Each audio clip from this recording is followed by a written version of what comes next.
Welcome to the Evolving Expert Podcast, where we meet at the intersection of business strategy, conscious leadership, and aligned living to support who we each are becoming.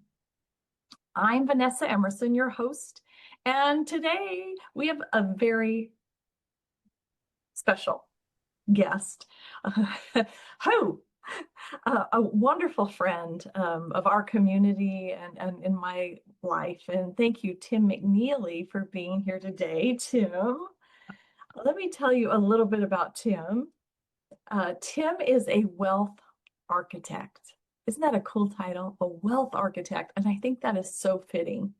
He is the founder of Lifestone Companies.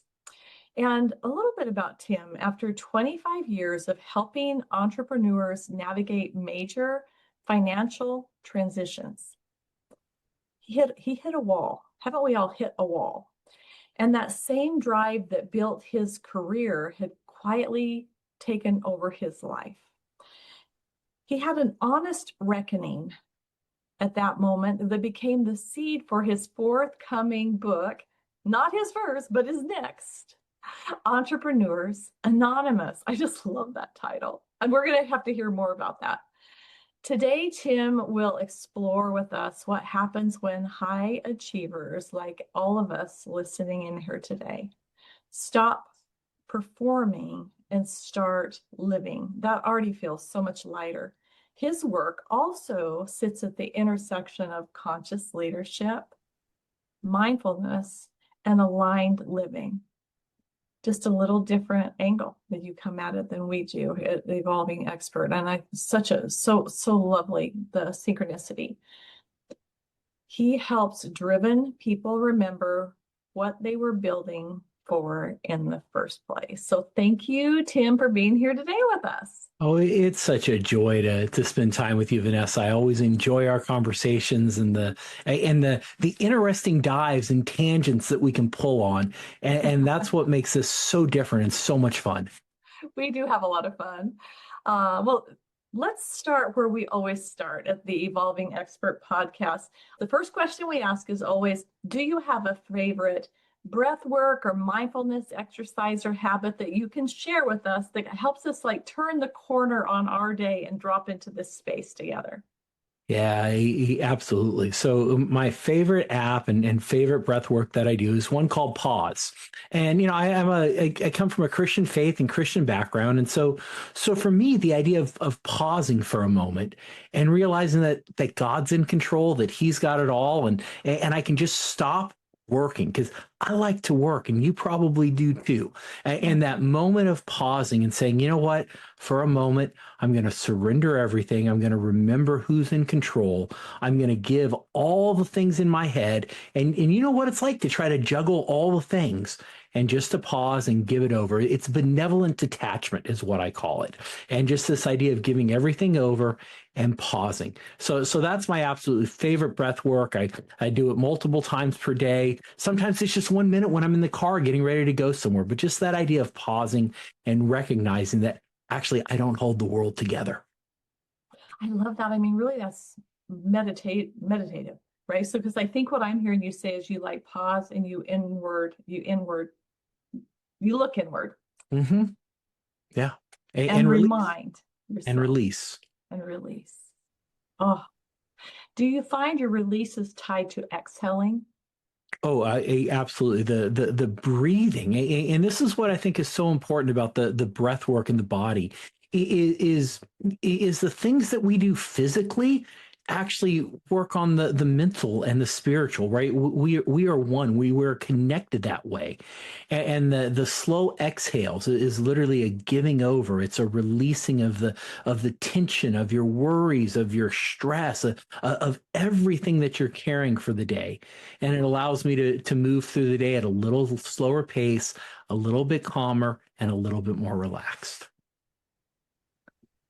Even just listening to you say that, found myself exhaling and just noticing my shoulders wanted to like let loose a little, not so tight. And so like, oh, we got to hurry. It's time for that. Got to do this wild? next. Yeah. Yeah. I often think about breath as being the one strategy that we have been employing or not from the moment of our birth all the way to the moment where we're no Mm, longer here. It's like there was breath with us every single second yeah. of our life. It really is powerful and it's free Oh, and it's available to all of us. I love that thought that you just had, right? We've been deploying it, maybe consciously or Or not. unconsciously, Yeah. from the Or day of not. our birth, or not, right? Yeah. Oh, Somebody told me years ago, she's, how to explain her, she would be considered a spiritual leader, and she was teaching a course that she ended up touching base on like these ideas of mindfulness and breathing. And as she walked by me, I remember her putting her shoulder or tapping me on the shoulder. She was walking amongst everyone practicing their breath work, and she said, "This will change your life." Because as you could tell, I was wound pretty tight. So mm. that's a great place for us to start. Thank you for sharing that, the pause. And at first I thought you said, did you say an app? Do you have an app you use too? Or It's an app. It's a free app. You can download it on the App Store. It's called Pause, and it's got a dozen meditations in there. It's got a program called 30 Days to Resilience, and resilience is kind of important too. oh my gosh, yes. I'm totally going to look that up, but I'm going to do that later. All I right, made a note, pause. We always could use another mindfulness app. Thank you for that. you're welcome. Let's talk about business or career strategy. We like to start there with asking our guest experts, is there one specific business or career strategy that has helped you and how? You know what?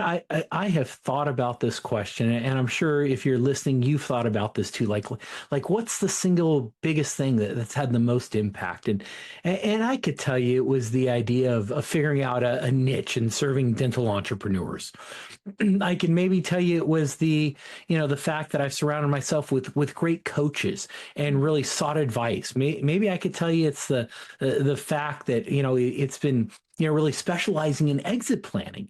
But I think the singular consistent thing that has had the biggest impact has simply been showing up. And I know that may sound crazy. It's like, wait, what do you mean? That's so simple. But oftentimes, just showing up and being consistent is what wins the game because you can reach those points of frustration, of failure. Dude, I've been ready to throw in the towel so many times. I'd be lying if I said everything was great for the last 25 years. There have been so many times where I have been ready to say, I'm going to do something else. I'm going to sell the business. But that consistency and continuing to show up day after day after day in that discipline has literally been the best strategy I've ever done. Boom. Yeah, that just hits me at multiple levels. Like there's the physically showing up when we say we're going to show up, and showing up for ourselves, Yeah. making a goal and not just blowing it off because nobody would know but us. Mm-hmm. You're one of the most positive people I know. Mm-hmm. Seriously, you and Brandy Hooker Evans, when Oh, Brandy was on earlier and I told her the same thing, but seriously. And I think one of the things that is so impressive to me and memorable about you to me, and one of the things that really has endeared you to in my world to me personally is that I feel like you do show up. You don't just show up like you show up ready. You show up willing to mhm. take on whatever is in front of you. And that's what I take from what you're sharing here is just that reminder that like put our big girl and boy undies on and show Yeah. up, Yeah. especially as business owners. Yeah. Well, and it hasn't always been that way, right? It's taken conscious work to get there. Many years ago, Dana and I had a coach, right? And that's the thing. If you show up consistently, the right people show up at the right times to help you. And I was working with a gentleman named Steve Sisler. He's a behaviorologist, leader in his field, and really a lot of neuroscience work that he does. Mm. And he had Dana and I start doing a very, very silly exercise because he could hear kind of some of the negative thought patterns that we had, and we couldn't recognize all the good things that were going on around us, and we couldn't really see all the wins that we had all the time. So here's a silly little exercise he had us do. You can do this too. And this is what helped train my mind to be more positive. But it's so simple, Vanessa. Like, look for all the things that you do every single day where you actually accomplish something. You know, you and I, we got on a Zoom meeting, like, boom, fist bump. I Like, know we both had tech trouble too, right, but right? like, We we're showed up. here. We're like, dude, we nailed it. Like, you put gas in your car, celebrate it. You went out to dinner, like, you got out of bed, like, you took, like, and it The dishes sounds are done. simple. But as you learn to recognize those things and celebrate them, all of a sudden you start seeing all the other things you've won at too. But you got to Yeah. train your brain to do that. And so seriously, Dana and I, my wife, we'd run around for it's probably a year and a half. We'd just like run around like high-fiving each other when we did like stupid little things. And after Oh, about a year and a half, all of a sudden, our brains just started seeing these things. And we're like, I can't believe we get to do this. I can't believe we just like, and we started seeing the abundance that we live in. And it was like a light bulb went on and the world started looking so different. Now, we still have hard days. This is not a fix for everything, but that little simple hack really helped us start appreciating the world around us and has led to a lot of that positivity. thank you for sharing that. I'm totally going to share that with Jeff, my partner, Oh, my husband as would well. love it. And shout out to Dana because Dana is the bomb. And I really hope we can have Dana on a future Oh, podcast as well because she's just a lovely human being. And as a dentist and business owner, I think she would have so much to share here. But I would definitely, I love that. I just really love that. I want to encourage everyone to employ that because it gamifies it, right? It yeah. really makes it fun. Love that. Before we leave this idea of business strategy, is there anything particular that beyond what we have already talked about that any key ideas, other key ideas you'd like for our listeners to walk away with? Well, as a wealth architect, I would tell you the other business strategy that's so important for you to do, and this gets ignored all the time, is you got to pay yourself. You got to be building your financial house. Because as a business owner, most of your net worth, most of your equity is tied up in your business. And that's great. You create incredible businesses that have incredible valuations, but there's a lot of risk tied up in your business too. And the more that you build your wealth outside of your business, that leads to stability for you. So you're not worried about the cash flow as much. You're not worried about if something happens. You don't need that transaction to take place when you sell your business, right? The more you build up wealth outside of your business gives you the freedom to continue to invest and grow and build your business. So number one, show up. That's the best business strategy I can tell you. Just continue to fight the good fight, make changes where you have to. And then number two, build up your net worth outside of your business. Diversify, diversify, diversify. Absolutely invest in your business. You're going to get the best returns there ever, but build up that wealth outside of your business too. Thank you for sharing that. That is a powerful strategy that we don't always think about. It makes me think about how you have your dental exit brief on Substack and how you write about these kind of strategies. This is your deal. This is what you do, right? Remind us the name of your first book. First book, I wrote the forward to one called Becoming Seriously Wealthy, where we studied high net worth families, $20 million of net worth, and really studied the patterns that you can use no matter what you're worth. Second book was Dental Wealth Nation. Third book is High Value Exit, and coming out soon is Entrepreneurs Anonymous. I love that you're writing so many books. That's fabulous. Really, and sharing this knowledge with entrepreneurs, and especially in the dental field, has been life-changing, I'm sure, for many. Thank you for that. And as a writer, that you are Substack. So we would find you on Substack. The Dental Exit Brief would be the name Correct. of your newsletter. Is that what we would call it on Yeah, Substack? Your and that's something a cover little bit publication? different that I've been doing. The dental exit brief is literally a summary of high value transactions that are going on so that you can have market intelligence on what is happening in the dental world. We talk about private equity, we're talking about venture capital, we're talking about family offices, we're analyzing deals, but more importantly, we're taking that intelligence and distilling it down so you can use it as you continue to grow and build an institute. We publish that weekly, so it really is timely. And if you want to have your pulse on what's going on, that's where you want to check out the Dental Exit Brief. Yeah. And something I find really wonderful about you providing this topic, Tim, is because I feel like you're not like threatening in a way Mm. of people, at least for me, and I anticipate a lot of people feel like they don't always want to share the private. They may not be proud of where they're at. They only want to get somewhere else. I love that you make it Mhm. non-threatening and really just a service. It's a service to others. So thank you for that. Welcome. So Substack, it's the dental exitbrief.substack.com is where you'll find that. Let's talk about conscious leadership. I Yeah. love this topic of conscious leadership. So, question for you. Is there maybe one leadership moment that shaped you and how? I would tell you the leadership moment that shaped me most, and you may identify this, and if you're listening, you probably identify this with this also. But us business owners, me, like I'm kind of a perfectionist. Like it's got like I can do it better than anyone else usually.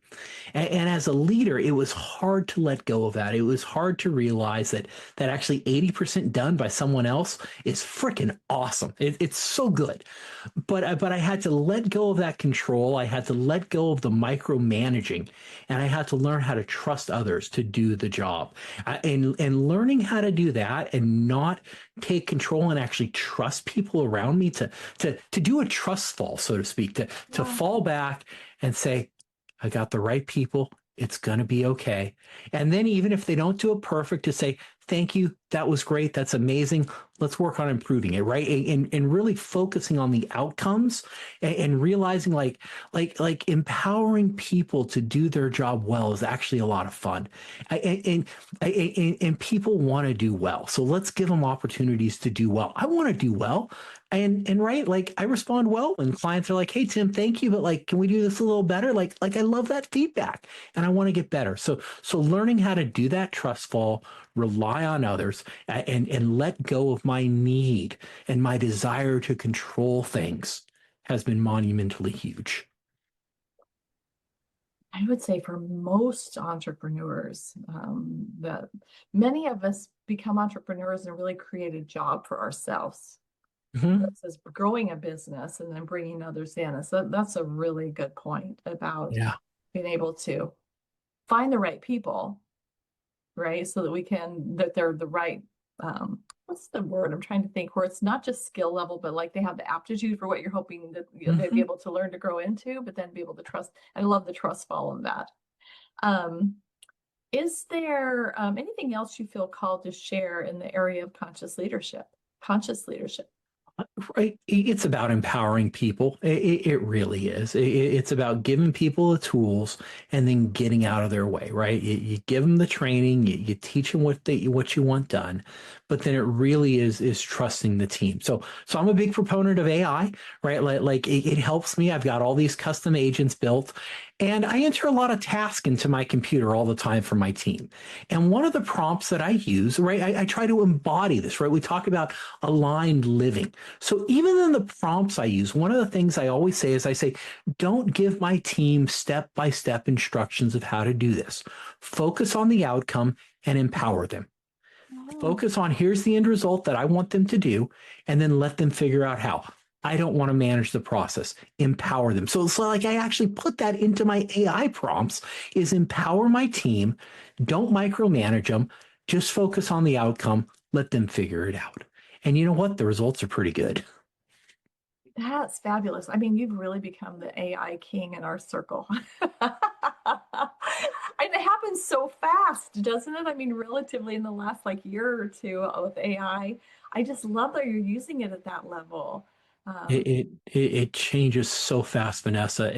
I've never had more fun with technology than what I'm having right now. I love that.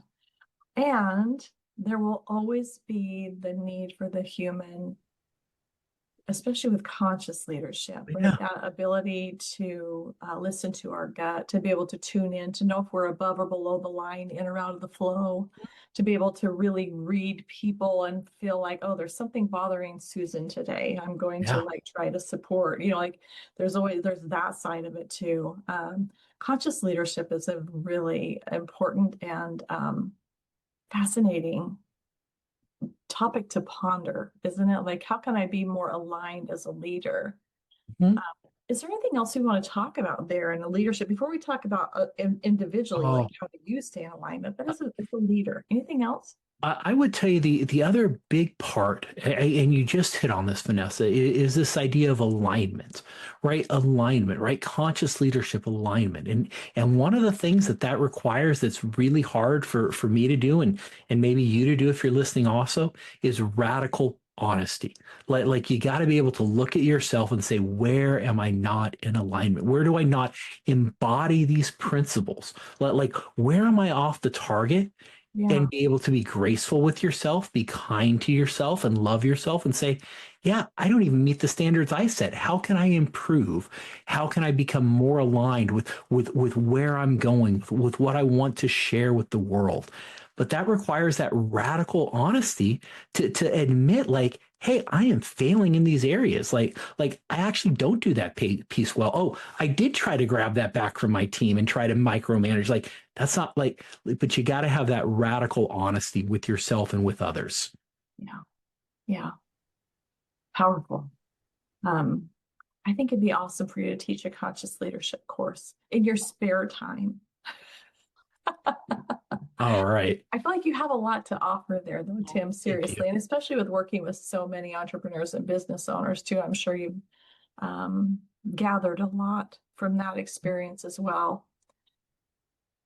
Those leadership moments shape us as leaders, but also as individuals. And here in a minute, I'd love to talk more about aligned living, as an individual, as a human being.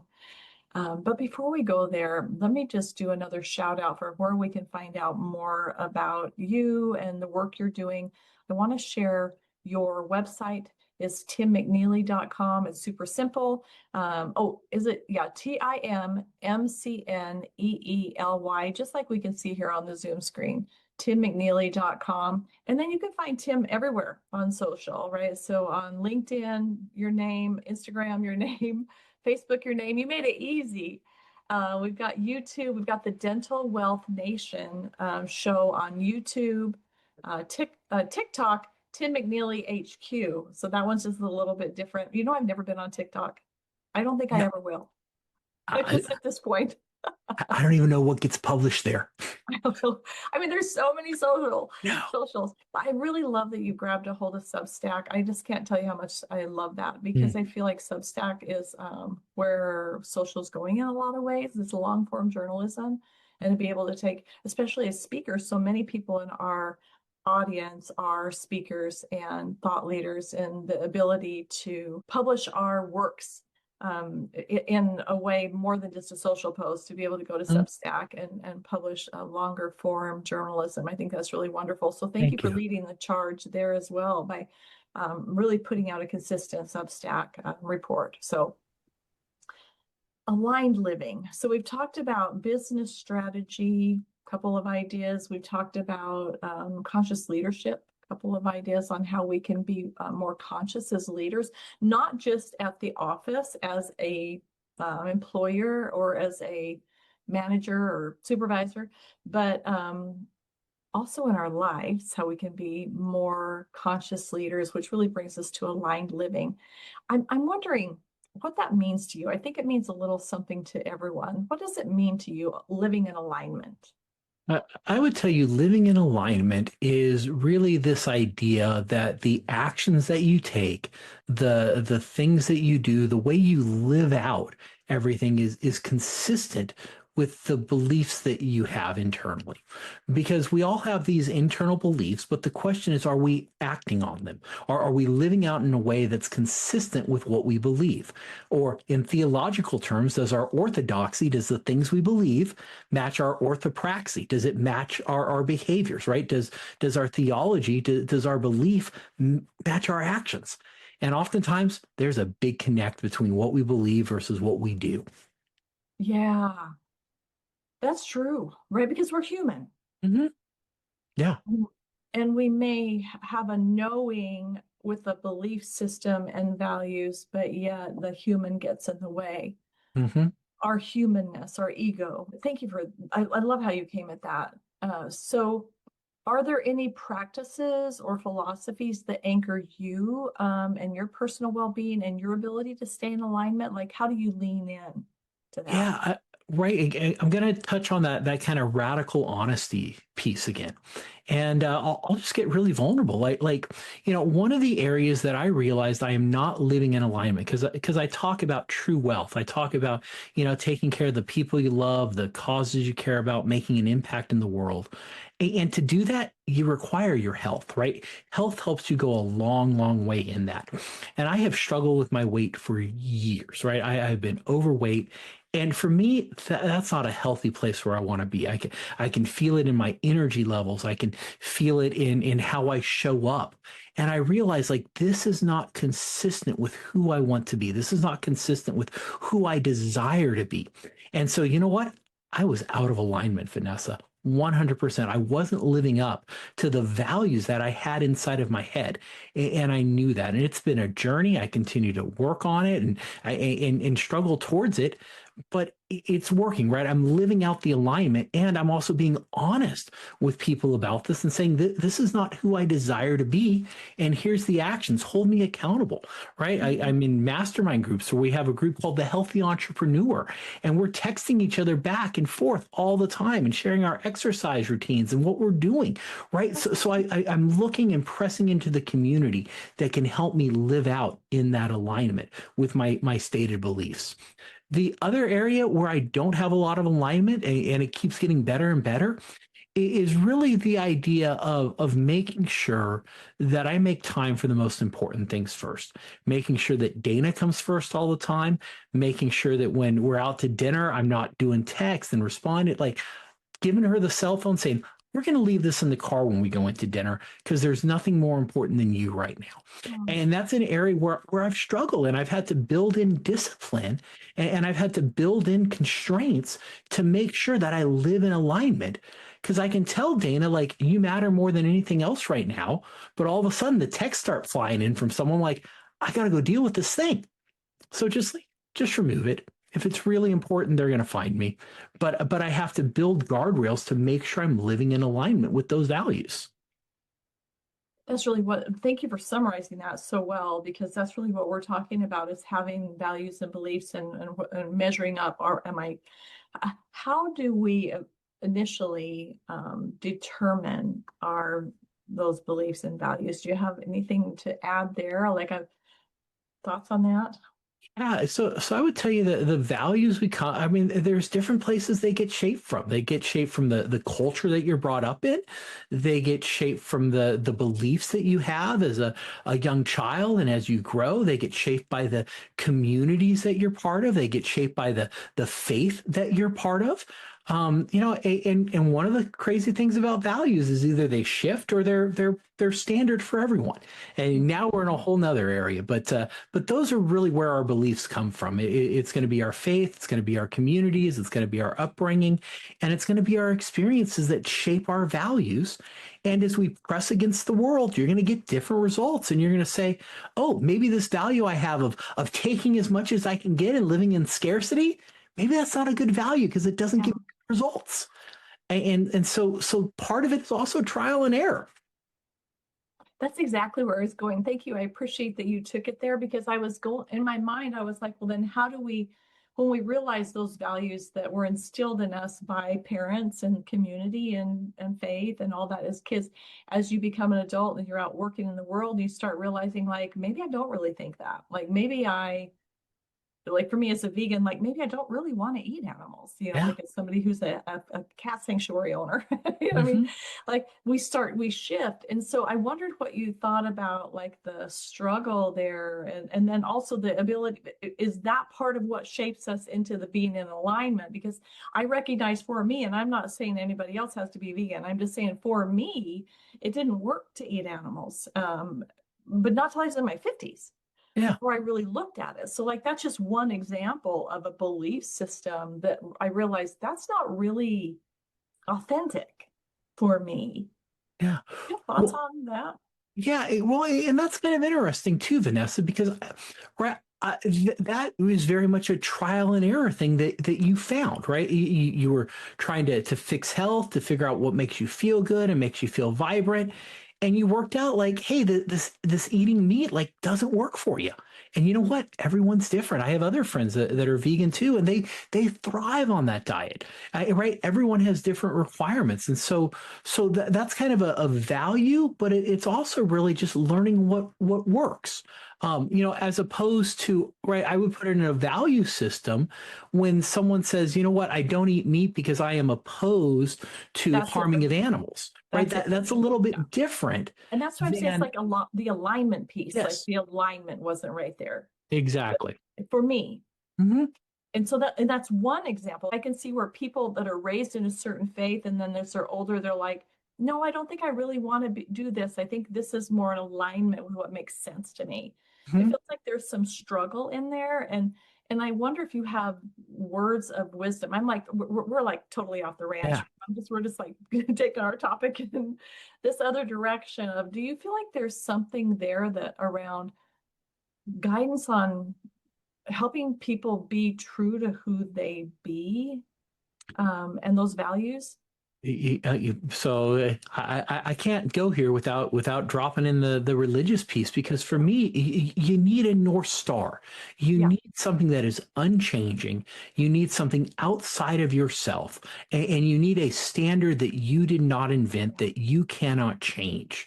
Yeah. Because if the standard of values rests with me, well, that's like a ship without a rudder. I can change directions every which way. But if you have an eternal, unchanging standard that you're aiming towards, that wasn't invented by you, but that was given by the creator of the entire universe, like that's what I want to run after. Is I want to run after unchanging standards that don't depend on Tim McNeely figuring it out. It really That does help you requires make trust. decisions, doesn't it? That's thank you for taking it here Yeah. because I love this. We don't really talk religion here, Mhm. but as much as like whatever works for our listener, like their faith is what we're Yeah. talking about, right? So it's so important to have that. I found as a parent and as when my children were younger and major things would happen, like pets would die or family members were sick and eventually dying, or like those big things that happen. It was so helpful to be able to have a belief system to help explain that. And then I Yeah. think there's so much every day around that belief system that's where we go back to, are we always living in alignment? Are we telling the truth? Are we Mhm. being kind? Are we being compassionate? Yeah. Those like more mundane values that are so important, which wraps us back to where we started with your answer of what practices we have to stay in alignment and Yeah. really holding up a mirror to, am I acting in a way of something that I believe I would want to be acting? And as we talk about this a little bit more, I think the other thing that I would share with all of you listening is part of the alignment is figuring out what story you are in, right? We as humans are wired to understand story and narrative. And so the question is, what is the story that you are living in? What is the story that you're telling yourself? Because that story is going to define the actions that you take. And so get really clear about what story you are actually living out. And there's a great book, author named Donald Miller. The book's called A Million Miles in a Thousand Years. And it is a great narrative on really the power of story. And you all may know Donald Miller. He's the guy who wrote Story Brand and Business Made Simple. But some of his earlier writings, specifically that Million Miles in a Thousand Years, is a great narrative tell about the power of storytelling and your ability to write a better story for yourself. Because if you can get a hold of the narrative that you live in, that creates alignment. Mm, thank you for that. Boy, we've covered a lot of ground, and this has been a lot of fun to hang with you as it always is. Is there anything else before we wrap up that you would want to summarize with, or for our listeners to take away today? I think we've had an amazing conversation. I know we've had an amazing conversation. This has been fun sharing with you, with your audience, and all the listeners out there. I would encourage you, look for that alignment, right? Create true wealth. True wealth isn't about how much money you have in your bank account. True wealth is your ability to take care of the people you love, support the causes you care about, and make a meaningful impact in the universe. And if you find yourself in that story where it really is one of service and serving others, everything else starts falling in line. But you need that North Star. You got to track after it, and you got to be clear about what story you're in. And as you figure out your story, the alignment will fall in place if you're radically honest and you have the courage to admit where you're not holding up to your own standards. But pride gets in the way. Like my pride gets in the way on that, Vanessa, because I don't like to admit my faults. But the more we do that, the more you'll find grace from the communities that you're in and the people you're around. They will hold you accountable and they will lift you up, and you will go so much further with others. Tim, thank you. So well said. You're an incredible speaker. I know from having heard you speak multiple times, but here, and I mean, I'm just caught up in what you're saying here. I'm like, oh yeah, Mhm. what am I going to say next? Because I'm like, oh yes, yes, yes, yes. Thank you. Thank you so much for bringing your light and shining your light here with Mhm. us. Thank you for lifting us today and bringing so many pearls of wisdom that will we can take going forward. TimMcNeely.com. We've given anywhere on social, look for Tim McNeely and you'll be able to find it. If you are a business owner, especially in dentistry, I want to encourage you to reach out to Tim to find out how he can help you stay in alignment with your goals and your visions and help you reach them. And I just, one more time, want to thank you for being here today, Tim, and for shining your light with us. And I hope you'll come back again. We'll love to do this again with you in the Uh, future. I would love to. This has been so much fun, and I love the work that you're doing, Vanessa, because you are filling a gap in our industry, which is really the human side of entrepreneurship. It's being able to slow down and have these conversations because too often we're too busy talking strategy. We're too busy figuring out what our next marketing game plan is and how to book our next speed. Those are all really important, and you should do those things. But I love that you create space for us to slow down and actually have conversations and work on our underlying health. So important. And thank you for the work that you do. Mm. A reminder, thank you, Tim. A reminder to everyone, like and subscribe. We'd love for you to leave a review.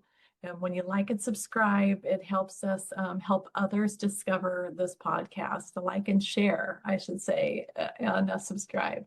So again, timmcneely.com. Thank you, Tim, for being here. And we will see you guys again in 2 weeks for our next episode of the Evolving Expert podcast. Thank you so much for listening in. Bye. Be well.